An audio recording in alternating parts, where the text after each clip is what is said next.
नवानंदम भक्तसंतापनाशकम मनः करोमि सततम श्रीमन्नटवरः प्रियम लक्ष्मण सुत श्री वल्लभराय स्मरण करता दुष्कृतजाय कलिजन तरवा नहीं अवर उपाय यज्ञ पुरुष हरिना श्रुति गुण गाय श्री विठ्ठल सुखकारी नामे निष्पाप थाय नर नारी दुर्गति सकल निवारी प्रकट्या श्री व्रजपति रास विहारी अंगुष्ठ जोषकं गूढ़रस पोषकं स्वल्प संतोषकं कृष्णचंद्रं गोपिका जन मनोन्मोद संपादनं तदभिलषिता कृतौ विगत तंत्रम् वंदे नंद व्रजस्त्रीणां पादरेणुम् अभीक्ष्णशः यासां हरि कथोद्गीतं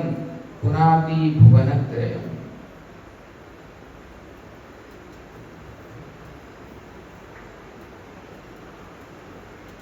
उपस्थित वैष्णवों, श्री गोपीनाथजीના 250મા વર્ષ નિમિત્તે 7મા સત્રના બીજા દિવસે આજે આપણે રાસપંચક ધ્યેયનું ચિંતન મનન કરવા માટે એકત્રિત થયા છીએ, જેમાં અનુકરણ લીલાનું રસપાન ચાલી રહ્યું છે। ગઈકાલે આપણે અનુકરણ લીલાના દર્શન કર્યા, જેમાં ગોપીજનો ની અંદર પૂર્વમાં અન્વેષણ લીલામાં એટલે કે શોધખોળ કરી રહ્યા હતા, ત્યારે એમણે સર્વપ્રથમ બધા જ વૃક્ષોને, વનસ્પતિઓને, ભૂમિદેવીને, તુલસીજીને બધાને પૂછ્યું, એક એકને સંબોધન કરીને કે તમે ક્યાંક શ્રી કૃષ્ણને જોયા છે? પછી એ વિરહ કાતર બન્યા, દીનતા આવી અને રસાસક્તિ એમની જે જડ ચેતન વધે, થોડા સમય એમને પ્રપંચની વિસ્મૃતિ થતી હતી, જગતની વિસ્મૃતિ થઈ જતી હતી, અને થોડા સમયમાં એમને ભગવાનની લીલાનો આવિર્ભાવ થઈ જતો હતો। એ બંને પ્રકારની સ્થિતિ, રસાસક્તિ અને લીલા, એ બંને એમની આપણે જોઈએ। હવે લીલાનો પ્રાદુર્ભાવ એમના હૃદયમાં થયેલો, એ પછી ભગવાનનો આવિર્ભાવ કેવી રીતે થાય છે અને એમના ગુણગાન એ કેવી રીતે કરે છે, તેનું વર્ણન હવે આગળ આવશે। ગઈકાલ સુધી આપણે એમ ચર્ચા જોઈ, पूर्वतु इत्युन्मत वच इति वचनमेवोपसंहृतं न तु प्रश्न उपसंहृता अत इदानीं मध्ये लीलाम् उक्त्वा तस्यात् स्थिरोधाने पुनरेव वृंदावन लतास्तरून् कृष्णं पृच्छमाना जाता इत्याह एवमिति। અહીંયા કહી રહ્યા છે કે પૂર્વમાં 14મા શ્લોકમાં એમ કીધું કે ઇત્યુન્મત્ત વચન, આ પ્રકારે ઉન્મત્ત વચનો બોલતા ગોપીજનો, એ વાક્યનો ઉપસંહાર કરવામાં આવ્યો છે ઇતિ શબ્દ દ્વારા। જેવી રીતે આપણે સામાન્ય રીતે બોલતા હોઈએ ને, તો આ પ્રકારે આવું થયું, એટલે એનો અર્થ એમ છે કે આ કન્ક્લુઝન છે, આ એક જાતનું ઇન્ટરપ્રિટેશન નીકળ્યું, એક જાતનો ઉપસંહાર નીકળ્યો। સમજણ પડે છે મહાપ્રભુજી શું કહેવા માંગે છે અહીંયા? એટલે એ વસ્તુ જે છે તે ઉપસંહાર તરીકે બતાવવામાં આવી છે। હવે આગળ કહી રહ્યા છે કે આ વાક્યનો ઉપસંહાર કરવામાં આવ્યો છે, પણ પ્રશ્નનો ઉપસંહાર કરવામાં આવ્યો નથી। તેથી હમણાં મધ્યમાં લીલાનું વર્ણન કરીને તે લીલાનું તિરોધાન થયું છે।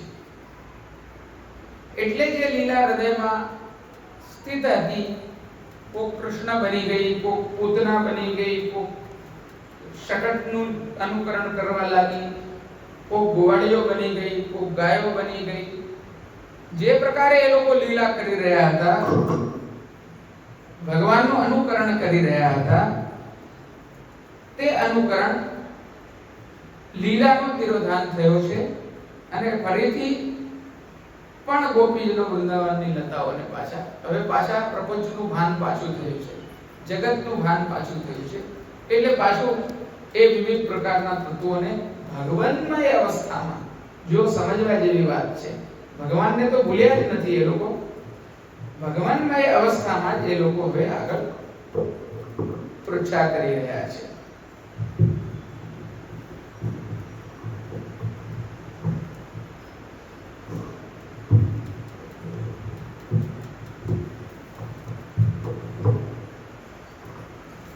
હવે આગળ કહી રહ્યા છે. આવે છે ને અવાજ બધા?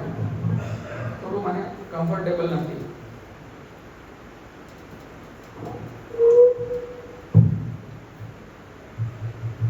ચાલશે, થઈ જશે.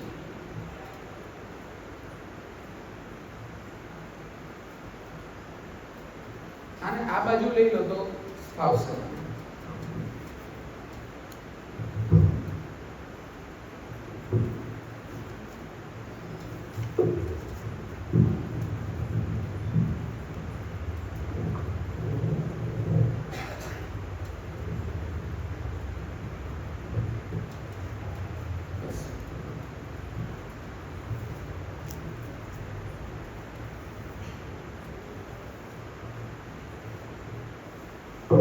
હવે આગળ કહી રહ્યા છે, એવં કૃષ્ણં પૃચ્છમાના વૃંદાવન લતાસ્તરૂન વ્યચક્ષત વનોદ્દેશે પદાની પરમાત્મનઃ. વૃક્ષોને આ પ્રમાણે વૃંદાવનની લતાઓ અને વૃક્ષોને કૃષ્ણ વિશે પૂછતા પૂછતા ગોપીજનો વનમાં પરમાત્માના પદના દર્શન થયા. હવે રખડતા હતા વનમાં, બધે પૂછતા હતા દરેકને, વૃક્ષને, હે તરુઓ, હે વનસ્પતિઓ, કૃષ્ણ ક્યાં છે, કૃષ્ણ ક્યાં છે. અને એવામાં એમણે ઠાકોરજીના પદ ચિહ્નોના દર્શન થયા. હવે આ પદ ચિહ્નોના દર્શન થાય તે પછી ગોપીજનોની કયા પ્રકારની અવસ્થા છે તેનું વર્ણન કરવામાં આવી રહ્યું છે. આપ સર્વે વૈષ્ણવો બ્રજમાં જતા હશો અને અદ્યાવધિ આજે પણ બ્રજમાં ચરણ પહાડી છે, ગિરિરાજજી પર ચરણારવિંદના ચિહ્નો છે. આ બધા આપણે એમને પેલું એને કહેવાય છે ને સ્પિરિચ્યુઅલ ટુરિઝમ કરીને આપણે આવી જઈએ છીએ. પણ આપણે કયા ભાવથી એ ચરણારવિંદના ચિહ્નોના દર્શન કરવા જોઈએ એ સિદ્ધાંત અહીંયા છે. આ શ્રવણ કરશો આપ સર્વે, એનું મનન કરશો તો ભગવાનના પદ ચિહ્નોના દર્શન કેવી રીતે કરવા તેમનો સિદ્ધાંત આપને મળશે. ઘણા બધા તીર્થોમાં આજે પણ ઠાકોરજીના ચરણારવિંદના ચિહ્નો વિરાજમાન છે, પણ આપણી અંદર એ ભાવનાની કમી છે કે આપણે એના દર્શન કરવા માટે ઉચિત પૂર્વાચાર્યોક્ત સિદ્ધાંતને પકડી શકતા નથી. બધા ધ્યાનથી શ્રવણ કરીએ.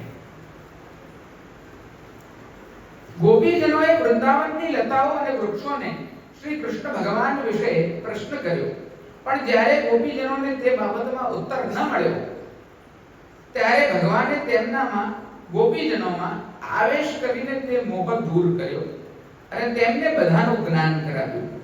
એ કહેવા માટે શુકદેવજી અહીંયા વ્યચક્ષતા એવું કહે છે. એટલે એમને કહેવાનો તાત્પર્ય કે ભગવાનના પદ ચિહ્નો દેખાયા એ મહત્વપૂર્ણ વસ્તુ છે. એ ફલીભૂત થઈ ગયું ને. આજે કંઈ ના દેખાવું, કોઈ આસાર ના મળવા એવી સ્થિતિથી કંઈક દેખાયું, સમજણ પડે છે બધાને? એ વસ્તુ અહીંયા બતાડવામાં આવી રહી છે. ભગવાનની શોધ, ભગવાનની લીલાનો આવેશ અને ભગવાનનો આવેશ, એ ત્રણ ગોપીજનોના તાપને દૂર કરવાના માટે જ છે. આ તાપાત્મક પરિસ્થિતિમાં આ ત્રણ પ્રકારની પરિસ્થિતિઓ જોવા મળે છે વૈષ્ણવ. પહેલી તો રસાશક્તિ પૂર્વમાં બતાડી તેવી, રસાશક્તિ પશ્ચાત ભગવાનની લીલાનો આવેશ, અને ભગવાનની લીલાનો આવેશ થયા પછી ભગવાનનો આવેશ. આ એક પ્રક્રિયા છે, એક પ્રોસિજર છે. અને ત્રણેય વસ્તુ એ ગોપીજનોના તાપને દૂર કરવા માટે જ છે. તેમાં પ્રશ્ન અંતરંગ એટલે તેનો સર્વત્ર અનુવાદ કરવામાં આવે છે. ગોપીજનો વૃંદાવનને લતાઓ અને વૃક્ષોને કૃષ્ણ વિશે પૂછવા લાગ્યા. ફરીથી વનમાં ભૂમિ ઉપર ગોપીજનોએ ભગવાનના પગલા જોયા. પરમાત્માના એ શબ્દ અહીંયા ભગવાન માટે વાપરવામાં આવ્યો છે. પદાની પરમાત્માના, ભગવાનના પરમાત્માના પદ ચિહ્નો જોયા. અહીંયા નંદસુનોના, યશોદાનંદનના, દેવકી સુતના એવું શબ્દ ના વાપરીને શું વાપર્યો છે? પરમાત્માના ચરણારવિંદે જોયા. તો એના ઉપર મહાપ્રભુજી સુબોધનીજીમાં આજ્ઞા કરી રહ્યા છે. તે ઉપરથી એમ સૂચન થાય છે કે ભગવાનના આ પગલાઓ પરમ પુરુષાર્થ રૂપ છે. પુરુષાર્થ આપ સમજો છો? ધર્મ, અર્થ, કામ અને મોક્ષ, એ ચાર પુરુષાર્થ છે. અને પુરુષાર્થ જ્યારે ફલીભૂત થઈ જાય ત્યારે પરત્વ સિદ્ધ થાય છે. પર થઈ જવું પુરુષાર્થ. અહીંયા જે છે તે શું કીધું? જો મહાપ્રભુજીએ ભગવાનના આ પગલાઓ પરમ પુરુષાર્થ રૂપ છે. પુરુષાર્થથી પણ જે છે ફળનું પણ ફળ છે, આ મોક્ષનો પણ મોક્ષ છે. પદાનામ પરમ પુરુષાર્થતા સૂચિતા, પરમ પુરુષાર્થ પણ અહીંયા સૂચિત કરવામાં આવ્યું છે. એવા મહાપ્રભુજીના વચન છે. ભગવદ આવેશે હિ સર્વજ્ઞતા ભવતી. હવે આગળ કહી રહ્યા છે કે જ્યારે જીવમાં ભગવાનનો આવેશ થાય છે ત્યારે તેનામાં ખરેખર સર્વજ્ઞતા આવી જાય છે. જ્ઞાન તો ભગવાનના ચરણારવિંદમાં રહેલું છે વૈષ્ણવ. જ્યારે ભગવાનના ચરણારવિંદ મસ્તક પર લાગે છે, જ્યારે ભગવાનના ચરણારવિંદ દેખાય છે, જ્યારે ભગવાનના ચરણારવિંદમાં મન, કર્મ, વચન લાગે છે, ત્યારે સ્વરૂપ જ્ઞાન તો આપોઆપ સિદ્ધ થઈ જાય છે. હું કોણ છું? ભગવાન કોણ છે? હું જીવ અધમથી અધમ છું, ભગવાન ઉત્તમથી ઉત્તમ છે. બધી જ પ્રકારનું જે જ્ઞાન છે તે સ્વરૂપ જ્ઞાન જે છે તે પરમ જ્ઞાન છે વૈષ્ણવ. સ્વરૂપ જ્ઞાનથી વિશિષ્ટ કોઈ જ્ઞાન નથી. જીવના સ્વરૂપનું જ્ઞાન અને ભગવાનના સ્વરૂપનું, એ જેને જ બ્રહ્મ જ્ઞાન કહેવામાં આવે છે. એટલે જ વલ્લભાખ્યાનમાં કીધું, બ્રહ્મ જ્ઞાની અને મુક્તિ માર્ગી સ્વપ્ને નહીં કહેવાય. જેને બ્રહ્મ જ્ઞાન થઈ ગયું, અનુભવાત્મક ભગવાનનું સ્વરૂપનું જ્ઞાન થઈ ગયું, તો એને મુક્તિ કાંક્ષી એ કોઈ વસ્તુની આશા અપેક્ષા રહેતી નથી. એને મુક્તિ પણ જોઈતી નથી. રીઝે રાબડી તકી ગરીબ લોગ ભોગીને ન ભાવે, અમે તો રાજના ખાસા ખવાસ, મુક્તિ મને ના આવે. પાઉં પ્રેમ રસ પ્રાણ જીવન, દીન થઈ છું. મુક્તિ માર્ગીને આપજો જ્ઞાન, હું તો નવયા છું. અહીંયા સર્વજ્ઞતા સિદ્ધ થઈ એવું મહાપ્રભુજી કહી રહ્યા છે. મહત્વ સમજાય છે ને? ક્યાં મુક્તિ માર્ગ અને ક્યાં બ્રહ્મ જ્ઞાન. સ્વપ્ને વ્યવહાર નથી. અને કહી રહ્યા છે કે જેમનામાં સર્વજ્ઞતા આવે, અર્થાત જે સર્વજ્ઞ છે, તેમને ભગવાનના ચરણારવિંદના દર્શન થાય છે. ત્યાં મુક્તિ સિદ્ધ થઈ જાય છે. કારણ કે જ્ઞાનીઓ અથવા ભક્તો હંમેશા વિષ્ણુના તે પરમ પદનું દર્શન કરે છે એવું શ્રુતિ કહે છે. તદ વિષ્ણુ પરમ પદમ સદા પશ્યંતિ સૂરય. શું શ્રુતિનું અનુસંધાન મહાપ્રભુજી અહીંયા આપી રહ્યા છે. વેદમાં કહેવામાં આવ્યું છે કે જ્ઞાનીઓ અને ભક્તો સુરી લોકો એટલે કે ભગવાનનું જ્ઞાન ભગવાનના સ્વરૂપનું જ્ઞાન થયેલા એવા જે ભક્તો છે, જેમને ભગવાનના સ્વરૂપનું જ્ઞાન થઈ જાય છે, તેવા સુરી લોકો. જો સુરી શબ્દ ક્યાં આવે છે? ભાગવતજીમાં. જન્માદ્યસ્ય તોન્વયાદિતરતશ્ચાર્થેષુ વિઘ્નસ્વરાટ તેને બ્રહ્મહૃદાય આદિકવયે મુહ્યન્તિ યત સૂરય. સૂરય શબ્દ આવ્યો કે જ્યાં સૂર્ય મોહ પામે છે. અહીંયા પણ જો શું લખ્યું છે? તદ વિષ્ણોઃ પરમ પદમ સદા પશ્યન્તિ સૂરય. આ શ્રુતિમાં પણ જે છે તે સૂર્યો તરીકે એટલે કે બ્રહ્મ જ્ઞાન જેને સિદ્ધ થઈ ચૂક્યું છે તેવા જીવોની અહીંયા ચર્ચા કરવામાં આવી રહી છે.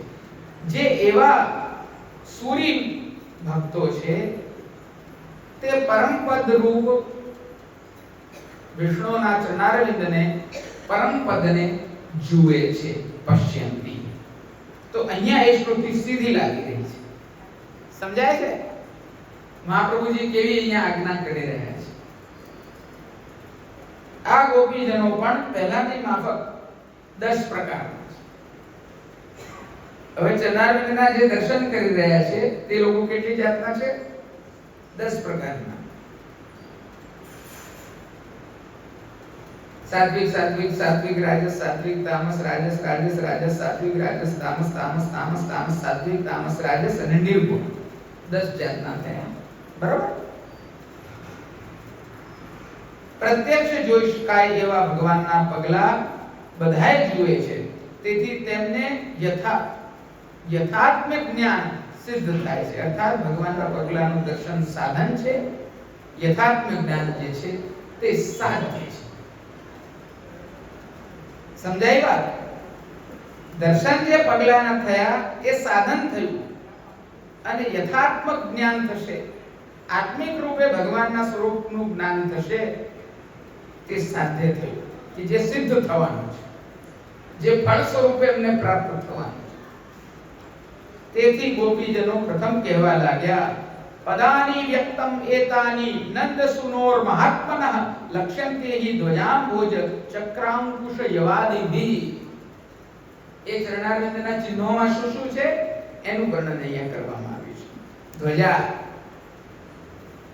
કમળ, ચક્ર, અંકુશ, યવ વગેરેની રેખાઓના ચિહ્ન ઉપરથી સ્પષ્ટ જણાય છે કે આ પગલા ખરેખર મહાત્મા શ્રી કૃષ્ણના છે. આ પગલા નંદરાયજીના પુત્રના જ છે, નંદ સુનુના છે. વ્યક્તમ એટલે કે સત્ય, તેમાં કોઈ પણ જાતનો સંદેહ નથી. ચિહ્નો વડે પગલાઓનું વિશેષ જ્ઞાન કૃષ્ણના જ છે એ પ્રકારનો થાય છે. ચિહ્નો જ શી રીતે થાય છે એમ જો શંકા કરવામાં આવે તો તેનું સમાધાન કરતા ગોપીજનો યુક્તિ આપે છે કે મહાત્મા, મોટાઓના પણ આત્મા, મહાન આત્માઓના પણ આત્મા તે મહાત્મા, અર્થાત બ્રહ્મ એટલે સાક્ષાત ભગવાન. જુદા જુદા કાર્યોને માટે તે બ્રહ્મરૂપ મહાત્માના પગલામાં ચિહ્નો હોય છે. ચાલુ પ્રસંગમાં પણ ચિહ્નોનો ઉપયોગ છે, એટલે તેમને ચિહ્નોને પ્રકટ કરવામાં આવે છે. તે ચિહ્નોનું વર્ણન કરતા ગોપીજન કહે છે, લક્ષ્યંતે અસાધારણ ધર્મોને લીધે ભગવાનના પગલાનું અનુમાન થાય છે. લોકમાં પણ આ પ્રકારનો અર્થ પ્રસિદ્ધ છે. એટલે ભક્તો નિર્ભય રીતે વાસ કરી શકે એના માટે ધજાનું સ્થાપન છે. હવે પહેલો શું છે? ધજા. હવે ધજા જે છે તે નિર્ભીકતા સૂચક અહીંયા બતાડેલી છે. જ્યાં ધજા લાગી ગઈ તો કે અહીંયા જીતી ગયા. જે ગઢ જીતી જાય તો શું કરીએ? ધજા રોપી દે છે. હા કે ના? તો ત્યાં નિર્ભીકતા થઈ ગઈ કે ભાઈ આ ધજા જે છે એના છત્ર નીચે હું છું, હવે મને કોઈ જાતની ચિંતા નથી. અહીંયા ઠાકોરજીના ચરણારવિંદ એવા છે. પછી શું કહે છે? ભક્તો પ્રભુની સુખથી સેવા કરી શકે તે માટે કમળનું સ્થાપન કરવામાં આવ્યું છે. કમળ જે છે તે શીતળતા સૂચક છે, સુખ સૂચક છે, એટલે અહીંયા કમળનું સ્થાન છે. આ ચરણારવિંદમાં જે રહે છે તેને સુખ પ્રાપ્ત થાય છે. ચરણારવિંદના આશ્રિત જે છે તે સુખી રહે છે. પછી કીધું ભક્તોના રક્ષણ માટે ચક્રનું સ્થાપન કરવામાં આવ્યું છે, અને ચક્ર જે છે તે રક્ષા કરે છે. જેવી રીતે કીર્તનમાં આવે છે ને, પદ્મ ધર્યો જનતાપ નિવારણ,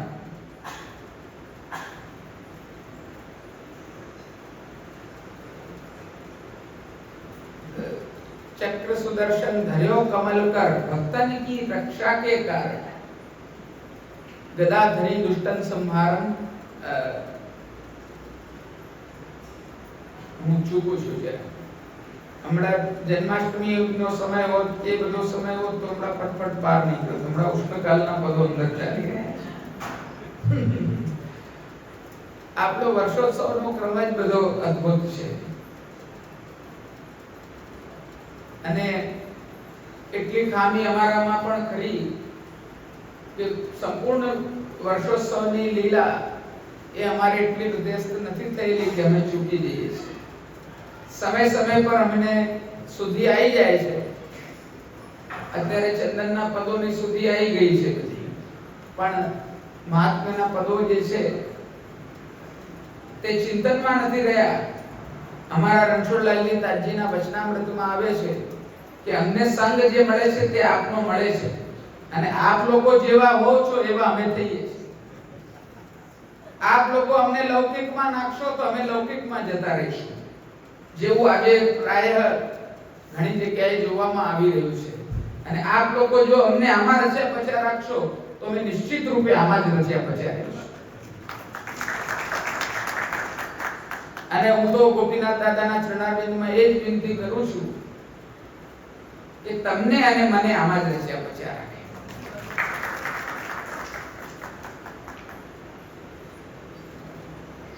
ચિહ્નોનું વર્ણન આપણે જોઈ રહ્યા હતા. આગળ કહી રહ્યા છે, ભક્તોના મનનો નિગ્રહ કરવા માટે અંકુશનું સ્થાપન કરવામાં આવ્યું છે. હવે હાથી હોય એને નિગ્રહ કરવા માટે, એને કંટ્રોલ કરવા માટે, સંકલિત કરવા માટે, શમિત કરવા માટે અંકુશનો પ્રયોગ થાય છે. અને આપણે લોકો પાછા મદોન્મત્ત હાથીઓ છીએ. એટલે આપણા મનનું, ભક્તોના મનનું નિગ્રહ કરવું એ ભગવાનનું કાર્ય છે. એટલે એના માટે અંકુશ ચરણારવિંદમાં બિરાજમાન છે. ભક્તોની કીર્તિ સિદ્ધ કરવા માટે યવનું સ્થાપન કરવામાં આવ્યું છે. ઝવેરા ધરીએ છે ને આપણે, નવરાત્રિના આરંભના દાડે એને રોપવામાં આવે છે યવને, અને 10મે દાડે કીર્તિ સિદ્ધ થાય, એનું યશ સિદ્ધ થાય, એના માટે દશેરા પર એ યવને, ઝવેરાને ઠાકોરજીના ચરણ મસ્તક પર ધરીએ છીએ. અને આદિ શબ્દ વડે વજ્ર વગેરેનું નિરૂપણ કરવામાં આવ્યું છે, જે પાપ પર્વત વગેરેનો નાશ કરવા માટે છે. વજ્ર શેના માટે હોય? પાપાદિક દૂર કરવા માટે વજ્રનું ચિહ્ન ઠાકોરજીના ચરણારવિંદમાં બિરાજે છે. આ પ્રમાણે અસાધારણ ધર્મો વડે આ પગલા ભગવાનના છે એમ નિશ્ચિત કરીને ગોપીજનો તે માર્ગે ગયા. તમે બધા નીતિ મંદિરમાં આવો છો ત્યારે દોઢી પર ઉભા રહો છો, અહીંયા જગમોહન પર, ત્યાં છે બે ચરણારવિંદના ચિહ્નો લાગેલા છે આપણા મંદિરના જ મુખ્ય દ્વાર પર. એક ઠાકોરજીના ચરણારવિંદના ચિહ્નો છે અને એક સ્વામીજીના ચરણારવિંદના ચિહ્નો છે. એ અહીંયાથી એ સિદ્ધાંત પ્રકટ થયેલો છે. સૌથી પહેલા ચરણારવિંદના દર્શન થાય એની ભાવના છે. ચરણારવિંદના દર્શન કરવાથી મહાત્મ્ય જ્ઞાન જે છે તે જાગૃત થાય છે. અને ચરણારવિંદના દર્શન કર્યા પછી પ્રમેય રૂપ ઠાકોરજીના દર્શન કરવા તે પુષ્ટિજીવો માટે ઉચિત હોય છે. એટલે આ પ્રકાર જે છે તે જગમુ મનમાં ચરણારવિંદના ચિહ્ન રાખવાનું પૂર્વાચાર્યોએ રાખ્યું છે. આ ભાવના છે. તો આ ભાવના પર હું બહુ ચિંતન નથી કરવા માંગતો. પાછા આ વિષય પર આવી. આ પ્રમાણે અસાધારણ ધર્મો વડે આ પગલા ભગવાનના છે તેમ નિશ્ચિત કરીને ગોપીજનો તે માર્ગે ગયા. એ વસ્તુ સુખદેવજી કહી રહ્યા છે. તૈસ્તૈહિ પદસ તત્પદવીમ અન્વિચ્છન્ત્યો ઘૃતો બલાહ બદ્ધવા પદૈ સુપ્રુક્તાની વિલોક્યાર્તાઃ સમબ્રુવન. ભગવાનના તે પગલાઓ ઉપરથી ભગવાનના માર્ગને શોધીથી અબળાઓ આગળ ચાલી અને કોઈ સ્ત્રીના પગલા સાથે શેળભેળ થયેલા ભગવાનના પગલાના જોઈને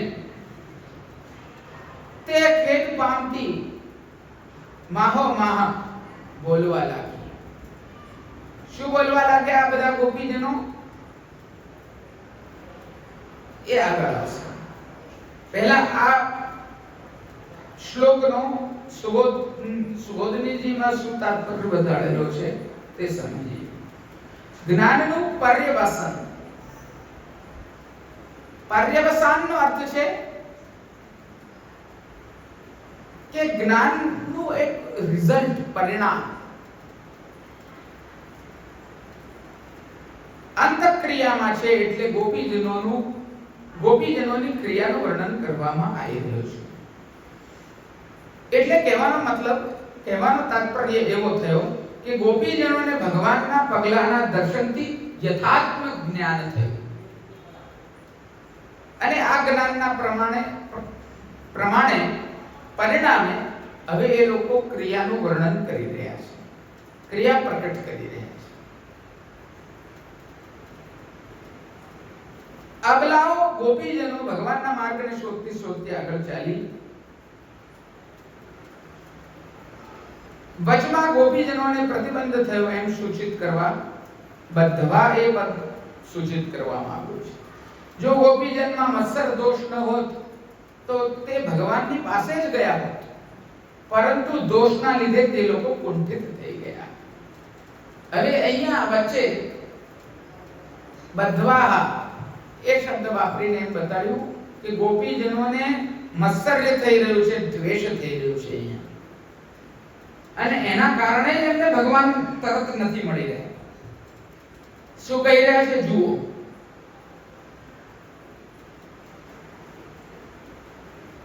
કે ગોપીજનોમાં જો આ મત્સર દોષ ન હોત તો તેઓ ભગવાનની પાસે જ ગયા હોત, પરંતુ દોષના લીધે તે લોકો કુંઠિત થઈ ગયા.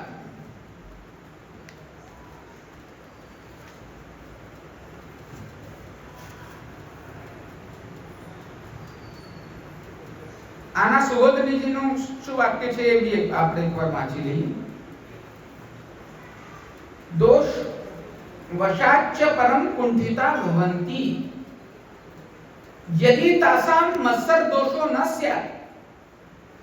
શું કહી રહ્યા છે મહાપ્રભુજી કે યદિ તે લોકોનો મત્સર દોષ ન હોત ગચ્છેયુ રેવાંતિકમ. હવે અહીંયા એ કીધું કે નહીં તો એમને ઠાકોરજી મળી ગયા હોત, અને અહીંયા આગળ કહી રહ્યા છે કે આ જ વાત સુખદેવજી નીચે કહી રહ્યા છે. સ્ત્રીના કોઈ ગોપીજનના પગલાની સાથે મળેલા પંક્તિના આકારમાં આવેલા ભગવાનના પગલાને જોઈને, તે ગોપીજનના પગલા જોઈને બધા ગોપીજનો દુઃખી થયા અને એકબીજાની સાથે બોલવા લાગ્યા. જ્ઞાન અને ક્રિયા ગૌણ કરી નાખીને ગોપીજનો વાણીમાં જ એકબીજાની સાથે વાતો કરવામાં જ પ્રવૃત્ત થયા. આ પ્રમાણે જો ન થયું હોત તો જલ્દી જવાથી ગોપીજનોને ભગવાન પ્રાપ્ત થઈ જાય. હવે અહીંયા એ લોકો એ વિશ્લેષણ કરી રહ્યા છે કે ભગવાન કોણની જોડે છે. ભગવાનનું ચિંતન ન થયું, પણ ચિંતન શાનું થયું કે બીજા કોણ છે ભગવાન.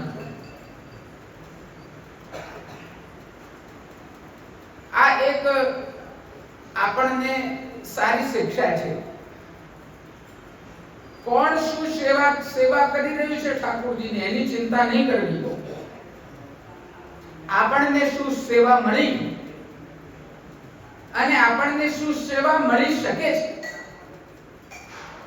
એ સેવા પર આપણે ચિંતન કરવું જોઈએ.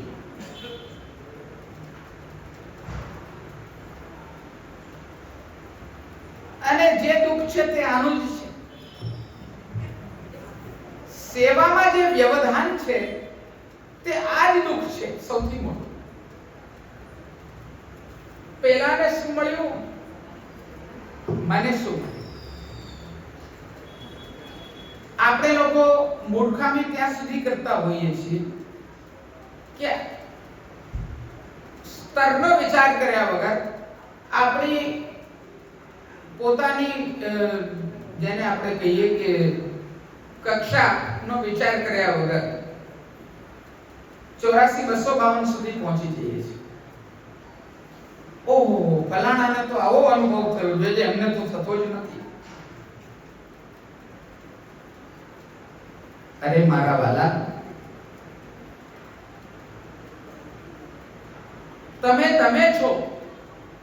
તમે પોતાના જ સ્વરૂપને સમજી લો તો કદાચ વિશેષ ફળ તમને પ્રાપ્ત થઈ જાય. હું તો કહું છું કે પૂર્વવર્તી જે ભગવતીઓ રહ્યા છે, ભક્તો રહ્યા છે, ભક્ત શિરોમણીઓ રહ્યા છે, તેમને શું પ્રાપ્ત થયું એના દ્વારા આપણને એ ઉપદેશ નથી આપવામાં આવ્યો કે તમને આવું પ્રાપ્ત થશે. એના દ્વારા એ ઉપદેશ પ્રાપ્ત થયો છે કે ભગવાન કોઈના પણ ઉપર કેવી કેવી પ્રકારની કૃપા કરી શકે છે. એના આ વિવિધ અલગ પ્રકારના ઉદાહરણો છે. ન કે એનું અનુકરણ કે આપણે એનું જ રિપીટેશન આપણી સાથે થવાનું છે એટલે આપણને કહી રહ્યા છે. એવો કોઈ ઉપદેશ આ વાર્તાજીઓમાં નથી વિરાશે કે આ ભગવદ ભક્તોના ચરિત્રોમાં નથી વિરાશે. આપણને જે ઉપદેશ પ્રાપ્ત થઈ રહ્યો છે વૈષ્ણવો, તે એ છે કે ભગવાન નિષ્કારણ ભક્તિ કરનારા ભક્તો પર કેવી રીતે કૃપા કરે છે, મધ્યમાધિકારીઓ જેવી રીતે મુક્તિ માર્ગીઓ છે એમના પર કેવી રીતે કૃપા કરે છે, અને કનિષ્ઠ અધિકારીઓ કે જે લોકો સકામ વૃત્તિથી ભગવાનની સેવા કરે છે તેમને કેવું ફળ પ્રાપ્ત થાય છે. અને એના જ આ વિવિધ પ્રકારના ફળનો ઉદ્દેશ્ય બતાડતા, ફળનું પ્રમાણ અને એનું આપણે જે કહીએ કે સાર ફલદ્રુપતા બતાડનાર આ બધી વાર્તાઓ છે.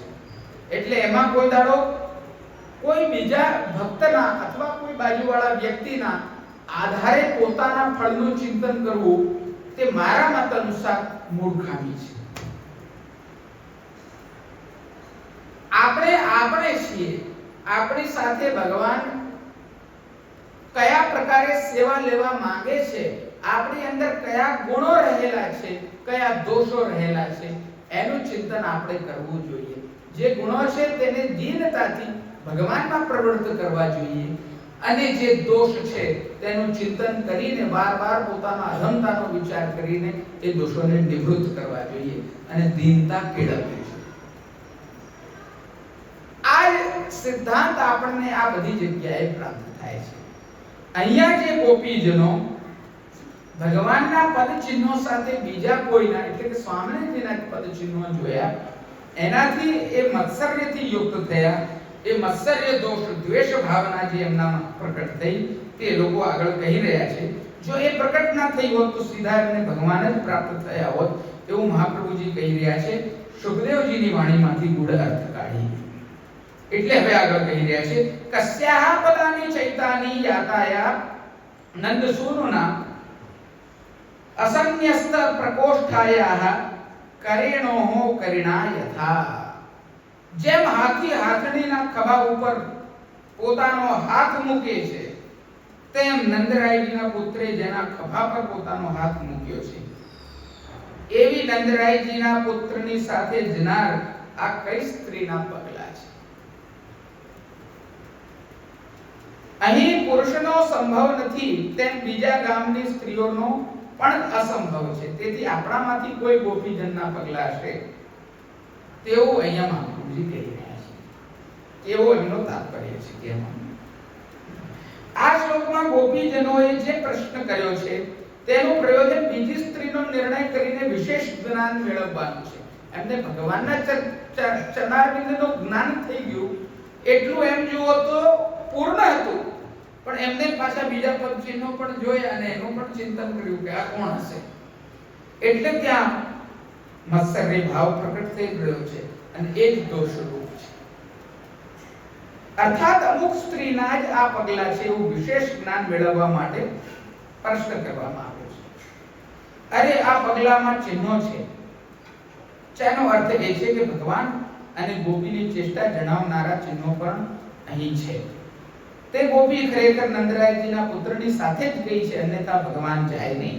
તે ગોપી ઘણું ખરું ભગવાનને લઈ ગઈ છે, અર્થાત તે ગોપી આગળ પ્રભુ ગૌણ બની ગયા છે. ગોપી આગળ પ્રભુ ગૌણ બની ગયા છે. ગોપી જનો હવે કહે છે કે તે ગોપી અમારા કરતા વધારે ભાગ્યશાળી છે.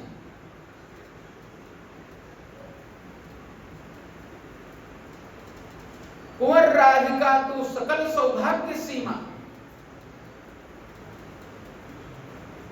કુમનદાસજી વાર્તા પ્રસંગ બધાને ધ્યાન જ હશે કે સ્વામીજીને પ્રધાન માનનારા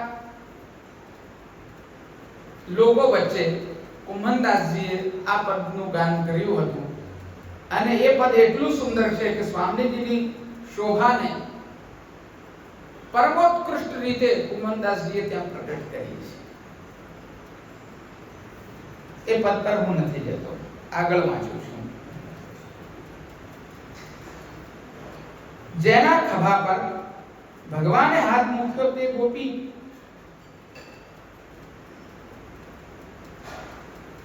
તેવી તે ગોપી છે એટલે સૌભાગ્યશાળી છે. ગોપીના ખભા પર મૂકવામાં આવેલો પ્રકોષ્ઠ ભાગ ભગવાનનો છે અને હાથની તળિયા નીચેનો ભાગ છે તેટલો ભાગ હાથનો છે. તેનો વક્ષાદી સાથે સંબંધ થયેલો છે તેવું સૂચિત થાય છે, કારણ કે ત્યારે જ બે પગો એકબીજાની પાસે સંભાવી શકે છે. હવે ચરણારવિંદની મુદ્રા દ્વારા શ્રી અંગની સંપૂર્ણ મુદ્રાઓનું ચિંતન ગોપીજનો કરી રહ્યા છે. આ યુગલ એટલે જે ગોપી ભગવાન સાથે વિરાજમાન છે તે સ્વામીજી સ્વયં અને ઠાકોર. વળી વચમાં બંનેનો રસ પણ પ્રકટ થાય છે.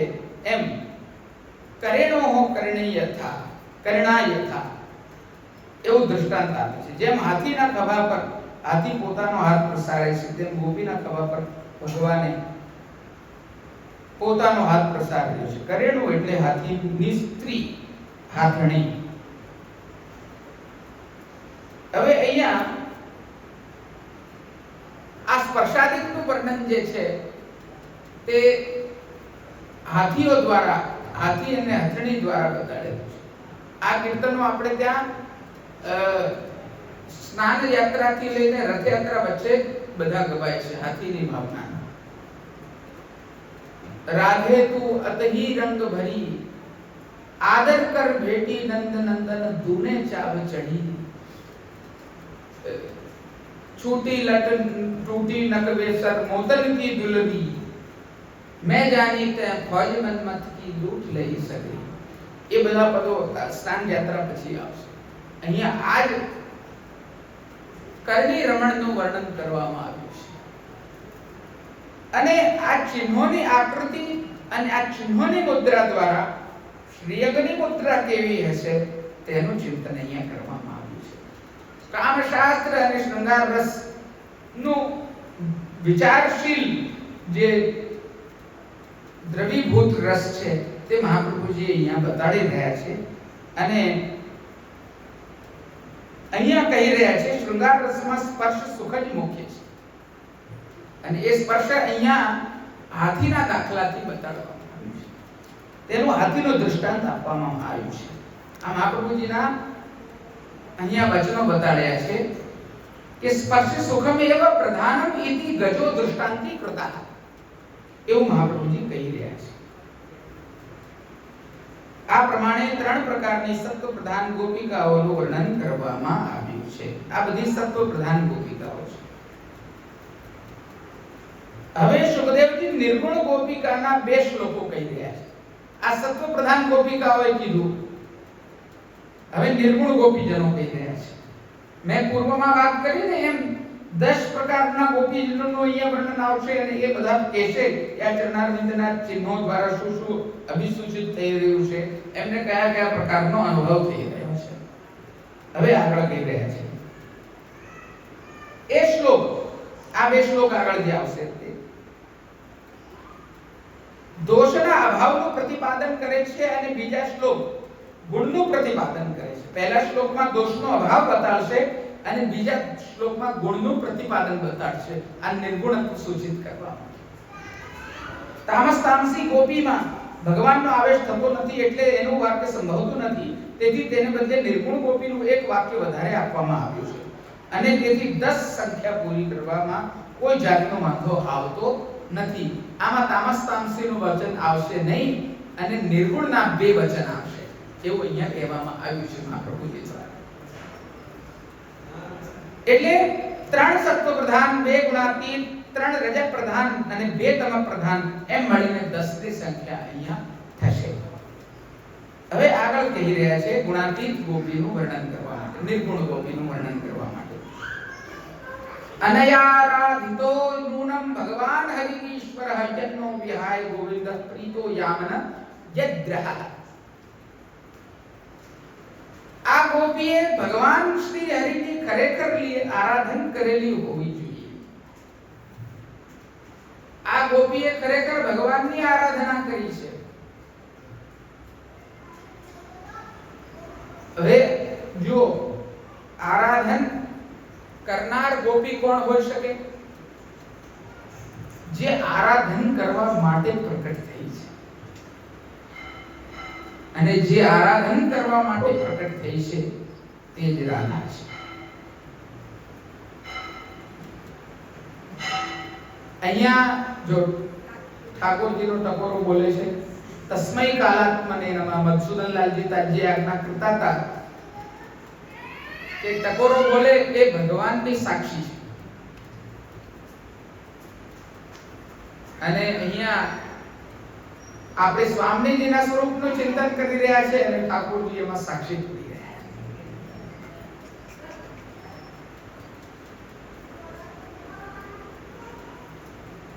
આપણને ઘણીવાર વિચાર આવે કે રાધા શબ્દ તો ક્યાંય વાપરવામાં આવ્યો જ નથી, પણ અહીંયા આરાધન કરનાર ગોપી તરીકે તો વર્ણન સ્પષ્ટ રૂપે કરવામાં આવ્યું છે અને આરાધન કરવા માટે જ સ્વામીજીને પ્રકટ કર્યા છે. લીલા રમણ માટે પૂર્વમાં કઈ નતું, ભગવાન એક જ હતા. સહ એકાકી નરમંતે તદ્વિતીયમ ઇચ્છા. જ્યારે ભગવાનથી એકલા રમણ ન થયું ત્યારે પોતાનું આરાધન કરાવવા માટે બીજા સ્વરૂપને જેને પ્રકટ કર્યું તે જ સ્વામી છે.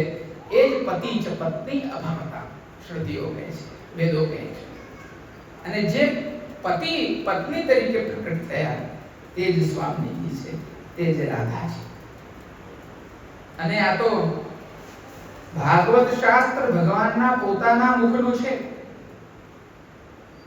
સુખદેવજી તો માધ્યમ છે.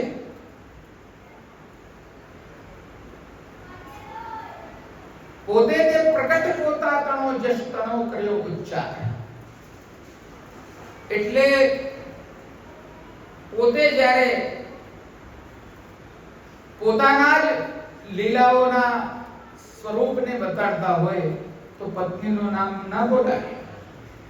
એટલે અહીંયા ક્યાંય ભાગવતમાં સ્પષ્ટ રૂપેણ સ્વામીજીનું નામ લેવામાં આવ્યું નથી. આ રીતે છે. પેલામાં બી એવું જ છે. નમો નમસ્તે સ્ત વૃષભાય સાત્વતામ વિદુર કાષ્ટાય મુહુકુ યોગિના નિરસ્ત સામ્યાતિશયેન રાધસા સ્વધામની બ્રહ્મણી રંસ્યતે નમ. એમાં પણ એ પ્રકારે છે. તો આ નિર્ગુણ ગોપીજનો જાણી શકે છે આ પ્રકારનું સ્વરૂપ. બીજું કોણ જાણી શકવાનું છે? એટલે આ નિર્ગુણનું વચન છે એવું મહાપ્રભુજી કહી રહ્યા છે. આ ગોપીએ તો ભગવાન હરિની ખરેખર આરાધના કરેલી હોવી જોઈએ, કારણ કે તેના ઉપર પ્રસન્ન થયેલા ગોવિંદ ભગવાન આપણો ત્યાગ કરીને તે ગોપીને એકાંતમાં લઈ ગયા છે. રહ એટલે એકાંત. મહાપ્રભુજીનું સ્વરૂપ પણ રહત પ્રિય છે, કેમ કે એકલામાં વિરાજીને મહાપ્રભુજી આ ભાગવતના રસનો ચિંતન કરે છે, યુગલ સ્વરૂપની લીલાઓનું ચિંતન કરે છે, રાસ લીલા તાત્પર્ય છે, રાસ લીલાનું ચિંતન કરે છે અને સુબોધની તરીકે એને પ્રકટ કરે છે, એટલે એ રહત પ્રિય છે. અને આ ઠાકોરજીનું પણ અહીંયા વર્ણન કરવામાં આવ્યું છે, તે રહત પ્રિય છે. તે ગોપીની સાથે ભગવાને જે વિશેષ શ્રવણ કર્યું તેમાં તે ગોપીનું ભાગ્યપૂર્ણ કારણ હતું. હવે પ્રથમ ગોપીજનો કહે છે ખરેખર આ ગોપી હરિની આરાધના કરેલી છે. જો કે અમે પણ ભગવાનની આરાધના કરી છે, છતાં પણ તેમની કોઈની દ્વારા કાત્યાયનીની દ્વારા આરાધના કરેલી છે, સાક્ષાત આરાધના કરેલી નથી. જે સાધનોમાં ભગવાનનું સાક્ષાત આરાધન કરવામાં આવતું નથી તે સાધન વડે પણ ભગવાન રૂપી ફળ મળે છે. એટલે ભગવાનની કોઈની દ્વારા કરેલી આરાધનામાં પણ ભગવાનનો સંબંધ સંભવે છે. જેણે ભગવાનનું સાક્ષાત આરાધન કરેલું છે તે તો ભગવત રૂપ ફળને પોતાને વશ કરી દે છે. રાસ રમણનું વરદાન તો કાત્યાયની વ્રત દ્વારા ફળ્યું. પૂર્ણ વ્રત વ્રજ ગોપી ફળશે આસ તમારી, સરખી સૈયદ ટોળે મળી ગાતી મધુરા ગાન રે, કર્મા લઈ પૂજનની થાળી જાતી જમુના સ્નાન કરે. આતુર હૈયે હરખાતી હું વર માંગુ એક દેવી રે, પામુ પતિ મન હર મુરલીધર મુજને ઈચ્છા એવી રે. કાત્યાયની વ્રતના દિવસોમાં ગોપ માસમાં આપ લોકો આ બધું ધોળ પદ ગાઓ છો. મોટા અત્તાજી આજી અમારા હતા, એના બેન નાના વસંત લતા બેટીજી બેનો અત્તાજીનું આ પદ છે. એ તો દેવીની એમણે કાત્યાયનીની સુબોધની બહુ જબરદસ્ત છે હો. એના એ વિષય હું અત્યારે નથી લેતો, બધું મિક્સ અપ થઈ જશે, બધું ભેગું થઈ જશે. પરંતુ એમાં એવો નિષ્કર્ષ છે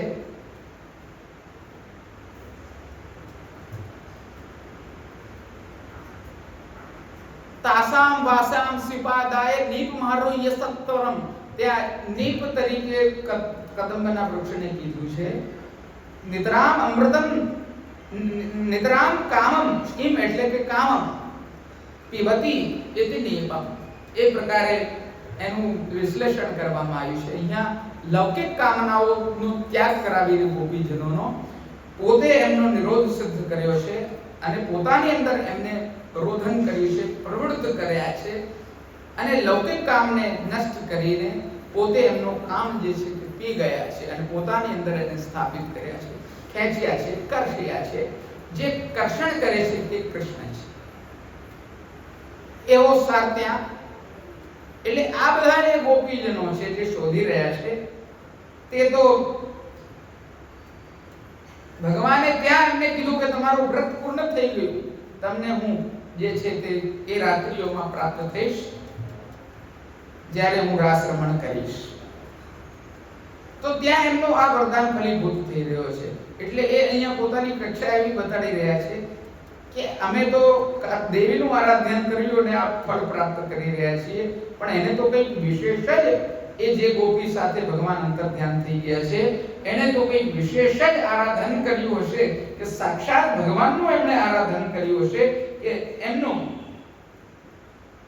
સાક્ષાત ભગવાનની આરાધનામાં ભગવાન ભક્તને વશ થઈ જાય છે. ત્યાં ભગવાન આમને વશ થઈ ગયા છે. સામાન્ય ભક્તોને એ પ્રકારે વશ થતા નથી. એટલે અહીંયા સ્વામીજીની ઉત્કૃષ્ટતા બતાવી છે.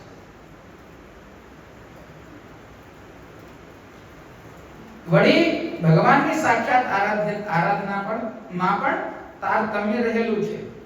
ભગવાન ગોપીજનોને વશ છે એમ પહેલા વર્ણન કરવામાં આવી ગયેલું છે. તેથી એમ જણાય છે કે ગોપીજનોએ પણ ભગવાનની સાક્ષાત આરાધના કરી છે. તો પછી ગોપીજનોનો ત્યાગ કરીને બીજી ગોપીને લઈને કેમ ચાલ્યા ગયા?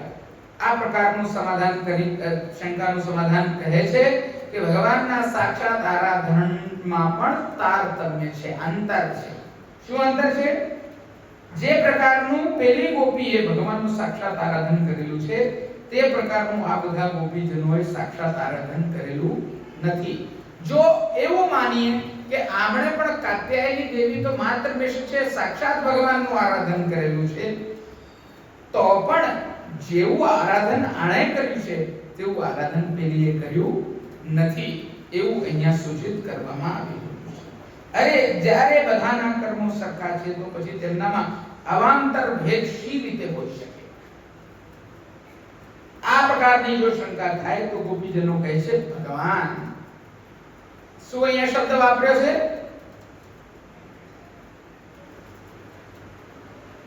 ભગવાન હરિશ્વર. ભગવાન શબ્દ વાપર્યો છે એટલે એના દ્વારા એમ સૂચિત કરે છે સામગ્રી જુદી જુદી હોવાથી કર્મો બધે એકબીજાથી ભિન્ન થાય છે. આ બધી સામગ્રીનો અને તેથી કર્મનો અવાંતર ભેદ જ્ઞાનરૂપ ભગવાન જ જાણે છે. તેથી ભગવાન તે પ્રમાણે કર્મ પ્રમાણે ફલ આપે છે. અરે પણ ભગવાને અમને તે પ્રમાણે જ્ઞાન ન કરાવ્યું હતું, કારણ કે તેમ કરવાથી અમને દુઃખ થાય છે. આ પ્રકારની જો શંકા હોય તો અહીંયા કીધું હરિ. હરિ એટલે કે જે દુઃખોનું હરણ કરે છે. જે ગોપીજન ભગવાનને લઈ ગયા છે તે ગોપીજન અને બધા ગોપીજન વચ્ચે ભેદ છે એ જણાવવા માટે ભગવાને આ બધા ગોપીજનોને જ્ઞાન કરાવ્યું કે કર્મની અંદર ભેદ હોવાથી ભિન્ન ભિન્ન ફલ આપવામાં આવ્યું છે. હવે આના ઉપર મહાપ્રભુજી પ્રકાશ કરી રહ્યા છે.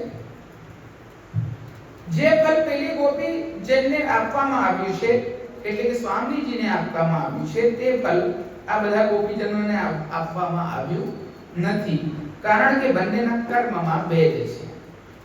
આ પ્રમાણે જ્યારે ભગવાને બધા ગોપીજનોને જ્ઞાન કરાવ્યું ત્યારે ગોપીજનોને લાગ્યું કે આ પ્રકારનું કર્મ તો આપણે જાતે જ કર્યું છે અને ભગવાન જે તિરોહિત થઈ ગયા છે તે આપણા પોતાના દોષથી તિરોહિત થઈ ગયા છે. આ પ્રમાણે જ્યારે ગોપીજન વિચાર કરે છે ત્યારે મત્સરતાને લીધે તેમને જે દુઃખ થતું હતું તે ન થાય, અર્થાત તે દુઃખનો નાશ પામે. આ રીતે ભગવાન આ ગોપીજનોનું દુઃખનું હરણ કરે છે, કારણ કે પોતે ભગવાન હરિ છે, સર્વના દુઃખનું હરણ કરનાર છે. દુઃખનું હરણ કેવી રીતે કર્યું? કે એમણે ભગવાન હરિ ઇત્યાદિ દ્વારા એમ સૂચિત થયું કે જે મત્સરથી રૂપ દોષ એમની અંદર બિરાજમાન છે, કે જેના દ્વારા એમને લાગી રહ્યું છે કે હું વિશેષ છું, ત્યાંથી એમ લાગી રહ્યું છે કે પેલી વિશેષ કંઈક હશે, ત્યાંથી એમને એમ લાગી રહ્યું છે કે એમણે કંઈક વિશેષ આરાધના કરી છે. અંતર જુઓ છો ને વૈષ્ણવો? આ ભાગવતજીમાં પ્રત્યેક શ્લોકોનું મહત્વ છે, પ્રત્યેક શબ્દોનું મહત્વ છે. કેવી રીતે આખી એક સૂત્રતા, જેને આપણે કહીએ કે પોઈન્ટ ટુ પોઈન્ટ સૂત્રતા છે, એક એક મોતી છે. જેવી રીતે તમે આ જ્વેલરી પહેરી હોય તો એમાં જુઓ ને નાનું મોતી, પછી એનાથી થોડું મોટું, એનાથી થોડું મોટું, એમ આવતા આવતા વચ્ચે આ રીતની આખી આ પંક્તિ છે, પાંક્તિ છે. જો આ રીતે આપણે રાસ પંચાધ્યાયનું વિશ્લેષણ ન કરીએ વૈષ્ણવો, તો આપણે યથાર્થ રાસ પંચાધ્યાયનો નિષ્કર્ષ કાઢી શકીએ નહીં. એટલે આ સત્રનું મહત્વ છે અને જે હોતે તે ભાગ્યવાન. આજે આપ સર્વે વૈષ્ણવ આનો રસપાન કરી રહ્યા છો, હું આનું રસપાન કરી રહ્યો છું, હું અને આપ બધા ધન્ય છીએ.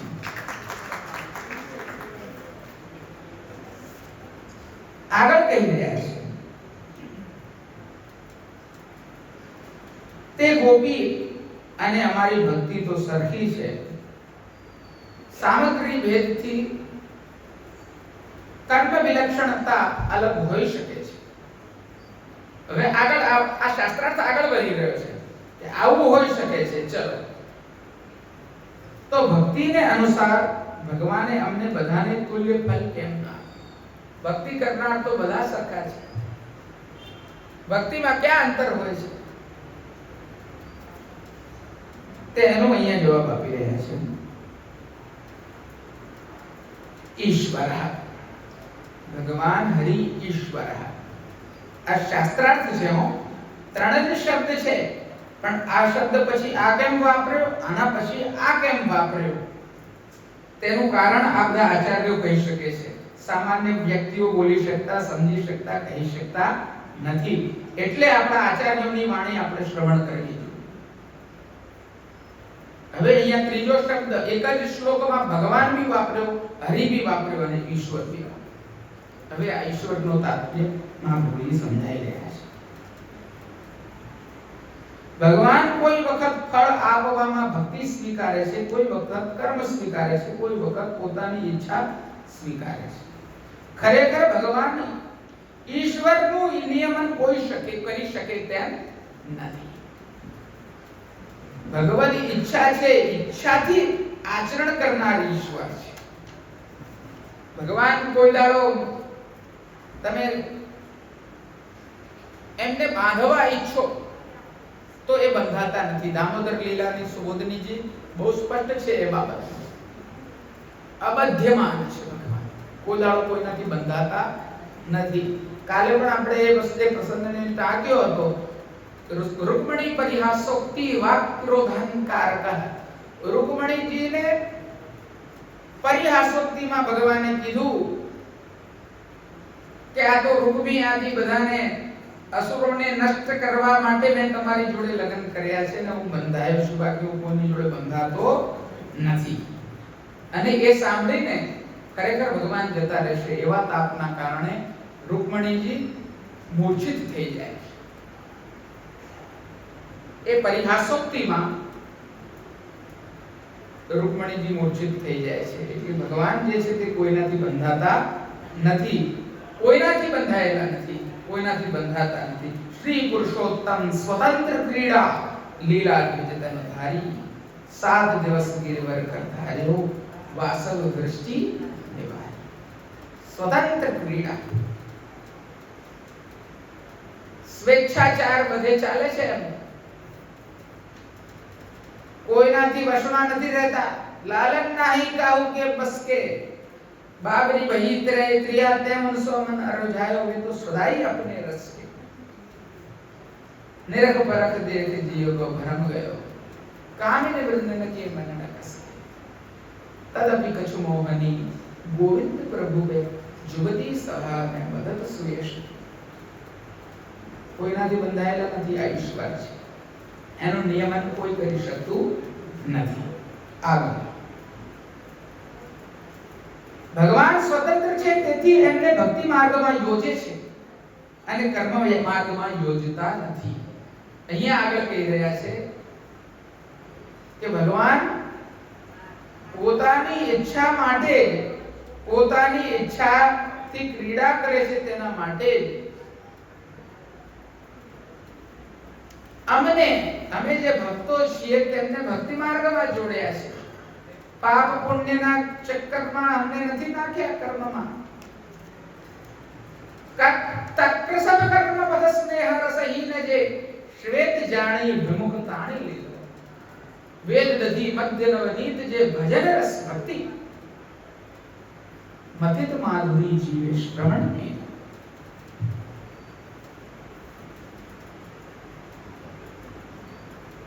વલ્લભાખ્યાન વેદ દધી મધ્ય નવનીત જે ભજન રસ, નવનીત રૂપ આ ભજન રસ છે. ભક્તિ માર્ગ જે છે તે માખણ છે. આની અંદર સાચો રસ રહેલો છે, સાચું તત્વ રહેલું છે, સાચું બળ રહેલું છે. અને કર્મ જે છે એની અંદર આ વલોણા ચાલે છે ભલે, પણ એનું જે નવનીત જે છે તે આ ભક્તિ છે. કર્મમાં આપણે લિપ્ત થતા નથી. ગીતાજીમાં ભગવાને બહુ મોટા મોટા ઉપદેશ આપ્યા છે એ બાબતના કે કર્મને તમે મને સમર્પિત કરી દો. બહુ કર્મ પાછળ દોડવાની જરૂર નથી. કર્મ કરો, ફળની આકાંક્ષા રાખો. કર્મમાં તમારો અધિકાર છે, એ તમે કરો. ફળ પર અધિકાર તમારો નથી. ફળનું ચિંતન તમે ના કરો. એટલે કર્મ કરતા પણ તમે એ કર્મનો ત્યાગ કરો, અકર્મણ થઈ જાઓ. અને ભક્તિ માર્ગમાં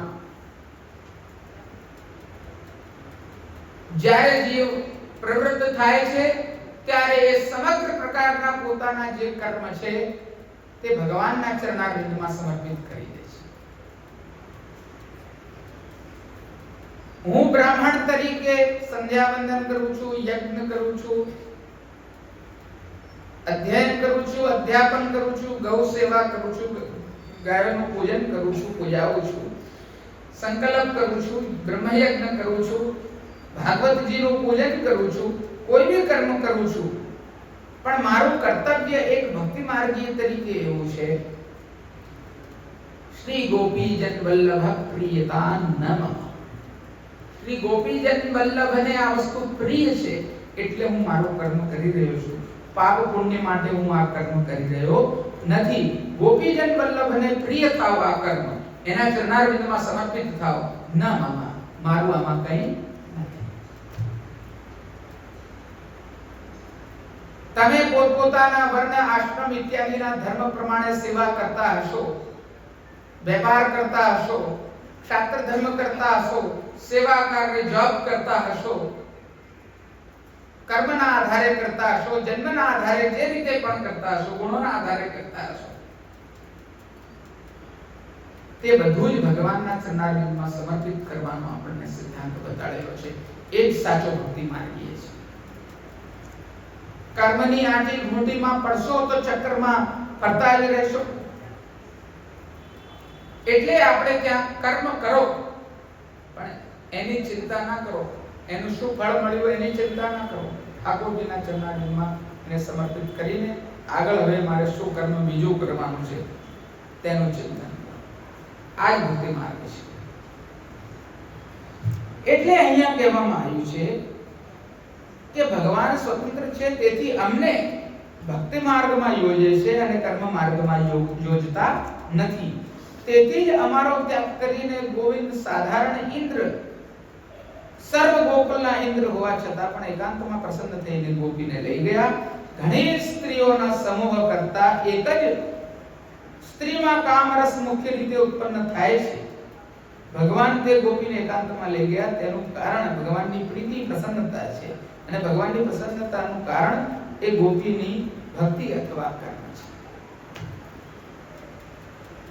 આ પ્રમાણે ભગવાન જે ગોપીને એકાંતમાં લઈ ગયા તે ગોપીનું ભાગ્ય મોટું છે અને તેને બીજા બધા ગોપીજનોએ અભિનંદન આપ્યું. પણ આ પ્રકારના વચનો તો ગુણ માત્સર્યથી પણ કહી શકાય. હવે આવું કોઈ ગુણ માત્સર્યથી પણ કહેતું હોય, કોઈ વ્યંગમાં કહેતું હોય, કે કોઈ વિશેષ પ્રકારની વિચિત્રતાથી પણ કહેતું હોય કે ઓહો એ કોઈ ભાગ્યવાન હશે, બીજું શું. આવી રીતે પણ બોલી શકે. કોઈ એમ પણ બોલી શકે ઓહો એ ભાગ્યવાન હશે. અંતર છે કે નહીં બેમાં? હા કે ના? તો અહીંયા કહી રહ્યા છે એ શંકાને દૂર કરવા માટે ધન્યઃ. ગોપીજનો પોતે પણ ભાગ્યશાળી છે એ પ્રમાણે પોતાની જાતને અભિનંદન આપે છે. આગળ કહે છે ધન્યા અહો અમી આલ્યો ગોવિંદાંઘ્રબ્જ રેણવઃ યાન બ્રહ્મેશો રમા દેવી દધુર્મૂઢન ઘનુત્તૈ.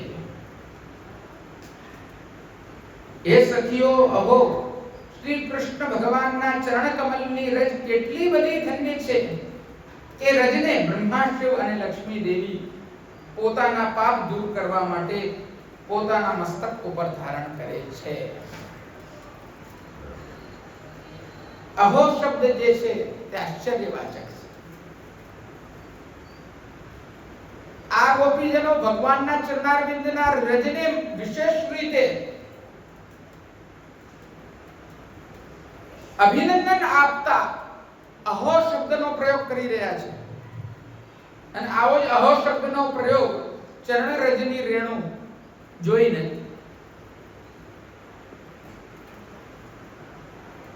ઉદ્ધવજી કરે છે.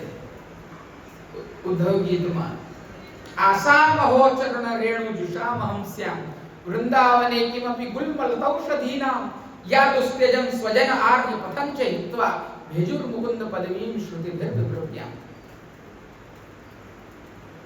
ચરણની રજ અને અહો શબ્દ બંનેનું સમાન પ્રયોગ અહીંયા છે. ગોપીજનો ઠાકોરજીના ચરણની રજ ચડાઈને આવું કહી રહ્યા છે. અને મેં જે કીધું તે ઉદ્ધવજીના પ્રસંગમાં આવશે આગળ. ઉદ્ધવજી ગોપીજનોની ચરણ રજને મસ્તક પર ચડાઈને કહી રહ્યા છે. શું અદ્ભુત આ બધો ક્રમ છે. ભક્તત્વ શું છે વૈષ્ણવો એ આ ભાગવતજી જ બતાડી શકે છે. અને એમાંય જે આપણા આચાર્યોના ગૂઢ અર્થ પ્રકટ કરેલા છે, વિશિષ્ટ ભાવનાઓ આપણને પ્રદાન કરી છે, આપણને આ પરંપરા પ્રદાન કરી છે, તે ધન્ય છે. હે સખીઓ, આ ચરણની રજ ધન્ય છે. પોતાનામાં હવે માત્સર્ય નથી એ બતાવવા માટે ગોપીજનો એમ કહે છે કે જેમ આ ચરણની રજ ધન્ય છે તેમ તે ગોપી ધન્ય છે, જે ભગવાનને એકાંતમાં લે. આ નિર્ગુણત્વનો જ બીજો શ્લોક છે વૈષ્ણવો. મેં પૂર્વમાં વાત કરી ને કે અહીંયા તામસ તામસી જે છે તે એક નથી અને નિર્ગુણના જે છે તે બે વચન છે. એમ 10 વાક્યો છે.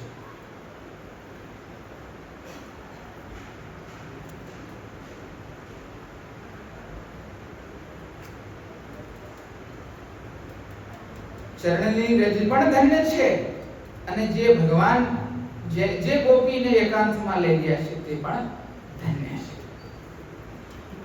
ગોપીજનોને જે સંબોધન વાપરે છે એનો ભાવ એવો છે આલી. આલી એટલે કે હે સખી, આમાં આલી શબ્દ વાપર્યો છે કે પોતાના વચનોમાં બીજાને વિશ્વાસ ઉપજે અને બીજાને પોતે છેતરતા નથી એમ ખાતરી થાય એટલે આ વચનો કીધા છે.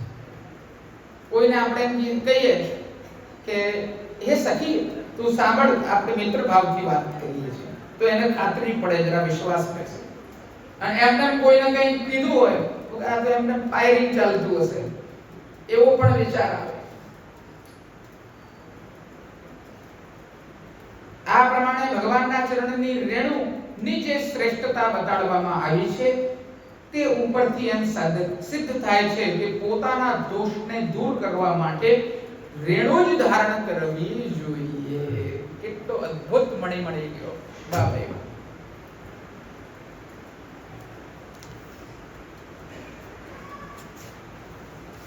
શું અદ્ભુત વાત કરી છે અહીંયા મહાપ્રભુજીએ વૈષ્ણવ.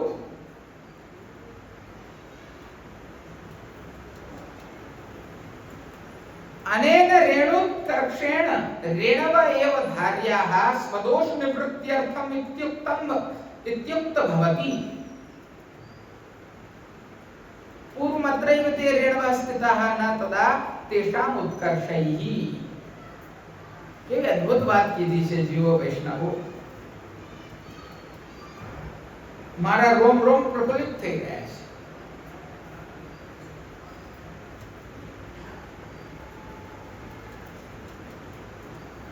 આપણે લોકો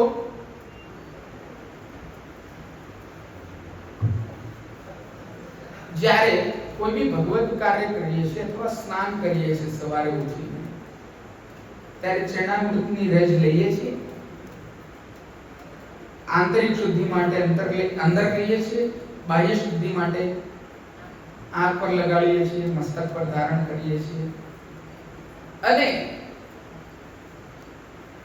દ્વાદશ ચિહ્નો ધારણ કરીએ છીએ. આપણે બહાર જતા એમાં બધે આ રજનો પ્રયોગ કરીએ છીએ, મૃદાનો પ્રયોગ કરીએ છીએ. આપણે ત્યાં જે શંખ ચક્રાદિ ચિહ્નોનું ધારણ કરવાનો જે આપણે ત્યાં સિદ્ધાંત છે તે પણ મૃદા જ આપણે ધારણ કરીએ છીએ.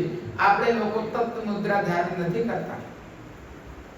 આ મૃદા જ જે છે તે તપ્ત ભાવથી યુક્ત છે. વૈષ્ણવ એનો સિદ્ધાંત આ મળીને છે. આ મૃદા તત્વતઃ તપ્ત છે.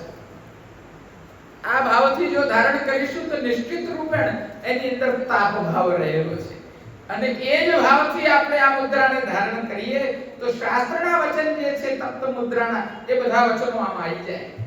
એટલે આપણે અલગથી નામ રૂપ તપ્ત મુદ્રા લેવાની જરૂર નથી, પરંતુ મૃદા રૂપ તપ્ત મુદ્રા ધારણ કરવાની આવશ્યકતા છે.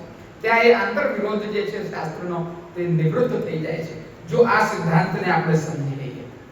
કેટલી મોટી વાત છે.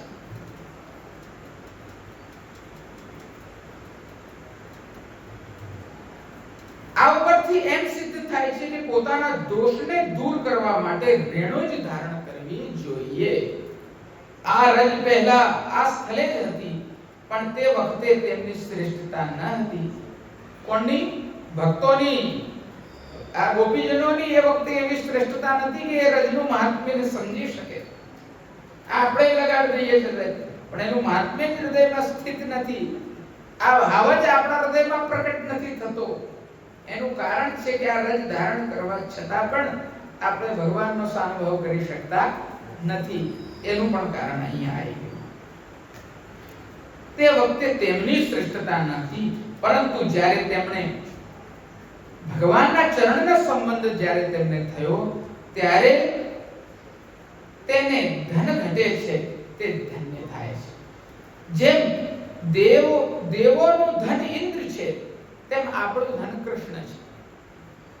જેમ ધન વડે સર્વ પદાર્થો મળી શકે છે તેમ પ્રભુ વડે સર્વ પદાર્થો મળી શકે છે. આ રજ ધન્ય છે એ સમજાવવા માટે ગોપીજનો કહે છે યાન બ્રહ્મા મહાદેવ અને લક્ષ્મીજી જે દેવતા રૂપ પાલન કરનારી શક્તિ છે.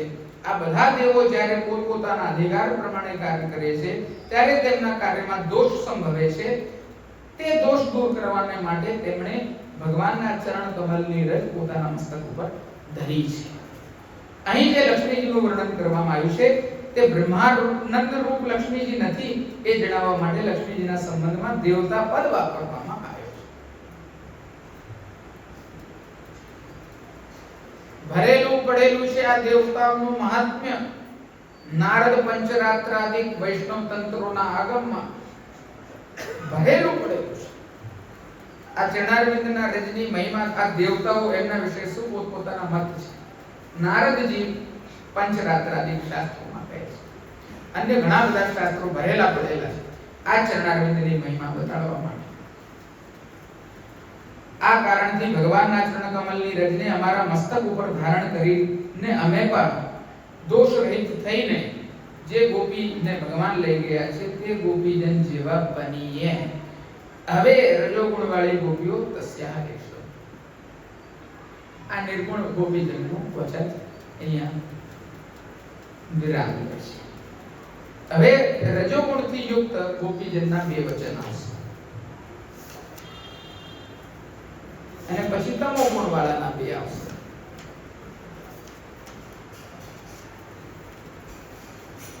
આગળ લેવું છે કે વૈષ્ણવ કંટાળી ગયા છો બધા? તમારી મુખાકૃતિઓ તેવી લાગે છે કે હજી સાંભળવું છે તમને.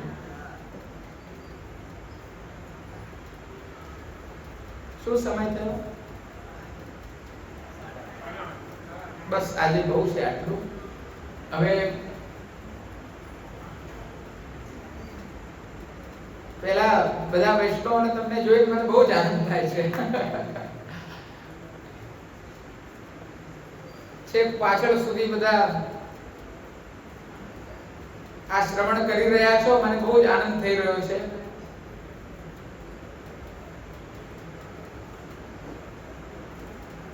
મેં ઉત્સવોના માહોલ તો ઘણા જોયા છે આ મંદિરમાં, પણ શ્રવણોત્સુકતા આ સત્રમાં હું જેવી જોઉં છું એવી મેં કોઈ દાડો નથી જોઈ.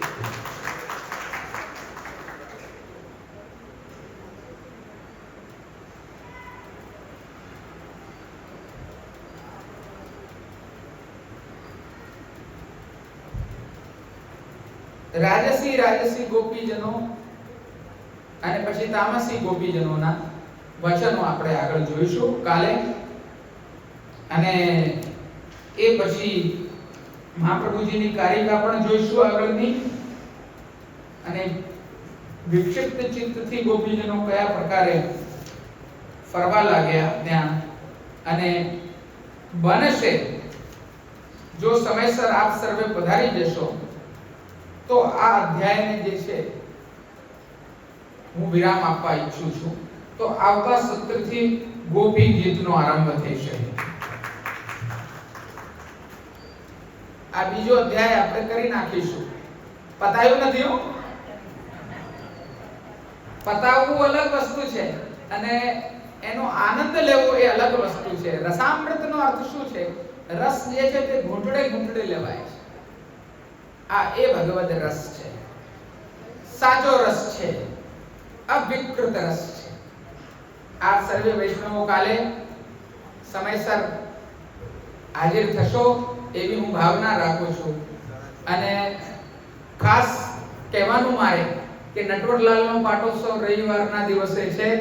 આપ સર્વે વૈષ્ણવો ખૂબ આનંદથી આખો દિવસ આનંદ કરવા માટે આવજો. મહાપ્રભુજીના ઉત્સવના તાળે મને ઘણા વૈષ્ણવોએ કીધું અમારે રાસ ગરબા લેવાતા પણ અહીંયા સમય જે છે તે ખૂટી ગયો. શોભાયાત્રા મોડું થયું, સભામાં મોડું થયું, પછી તો પેટ પૂજા હતી એટલે બીજું બધું રહ્યું નહીં. તો અત્યારે હું આજે જ જાહેર કરું છું કે નટવરલાલના પાટોત્સવના દિવસે રવિવારના દિવસે આપણે લોકો કીર્તન સમાજ રાસ ગરબા હી ચમચીમાં કોઈ કમી રાખીશું નહીં અને ખૂબ આનંદ લઈશું. આપ સર્વે વૈષ્ણવો નિમંત્રિત છો. મહાપ્રસાદ આપે અહીંયા ગ્રહણ કરવાનું છે. આજે પણ પાટોત્સવના દિવસે પણ, કાલે પણ. અને કાલે આપણે આનો ક્રમ જે છે તે આગળ લઈશું. કૃષ્ણાર્પણમસ્તુ. શુભમ ભવતુ. ખૂબ આનંદ કરો બધા વૈષ્ણવો.